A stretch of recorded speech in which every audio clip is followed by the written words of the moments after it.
एक जंगल की बात है। सारस का एक बड़ा सा झुंड था। सभी सारस एक साथ रहते थे, लेकिन आग लग जाने के कारण भोजन पानी नहीं था। इसलिए नई शुरुआत और बेहतर घरों के लिए आगे बढ़ने लगे। उनके झुंड को आसमान में एक साथ उड़ता देखना एक सुंदर दृश्य था। एक नई उम्मीद के साथ जितने भी सारस थे सभी निकल चुके थे। थोड़ी देर के बाद सभी को भूख लगने लगी, क्योंकि बहुत देर से यात्रा कर चुके थे। वह इधर-उधर भोजन के लिए तलाश करने लगे और बस उसी समय वेल नाम के एक सारस को नदी के पास एक हवा सेल दिखा। वो तेजी से जल तर्श के ठीक ऊपर उड़ रहा था और अपनी चोंच में एक बार में कई मछलियों को पकड़ रहा था। अरे उसे हवा सील को मछली पकड़ते हुए तो देखो, मुझे उसे मिलना चाहिए। विल उस हवा सिल के पास उड़ के गया। हेलो दोस्त। हेलो, ये मछली स्वादिष्ट होती है, तुम भी आजमा कर देखो। वेल ने एक बार में ही मछली को पकड़ लिया और खा गया। मछली बहुत स्वादिष्ट थी। देखा, मैंने कहा था ना, मुझे यकीन है कि मैं एक समय में तुमसे अधिक मछली खा सकता हूँ। क्या बिल्कुल खा सकता हूँ, बाकी पंछियों की तरह। ओ अच्छा, मुझे देखने दो। मैं एक समय में अपनी चोंच में मछली का एक गुच्छा और उन्हें खाने के लिए चुनौती देता हूँ।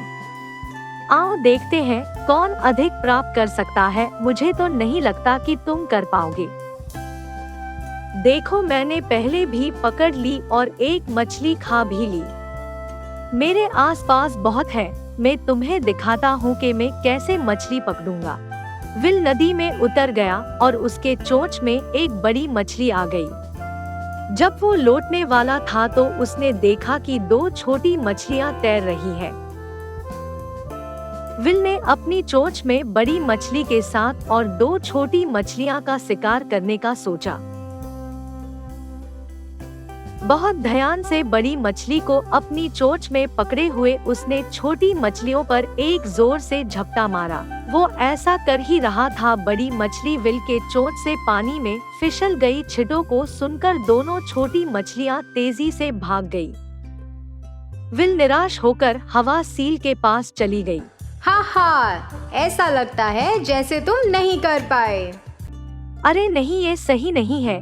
बड़ी मछली फिसल गई। सब कुछ पूरी तरह से निकल गई। सब कुछ पूरी तरह से निष्पक्ष था मेरे दोस्त। तुम्हारी चोंच को एक बार में कई मछलियाँ पकड़ने के लिए नहीं बनाया गया है। तुम्हें ऐसा कुछ करने की कोशिश नहीं करनी चाहिए थी जो तुम नहीं कर सकते। तुमने एक के बजाय सभी मछलियों को पकड़ना चाहा और सभी को खो दिया, क्योंकि तुमने ऐसी चुनौती स्वीकार कर ली जिसे तुम पूरा नहीं कर सकते।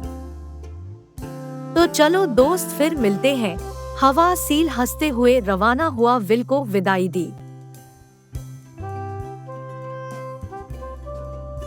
अन्य सारस ऊपर से देख रहे थे और उन्होंने विल को बुलाया। विल शर्मिंदा था और उसे पता नहीं था कि क्या करना है।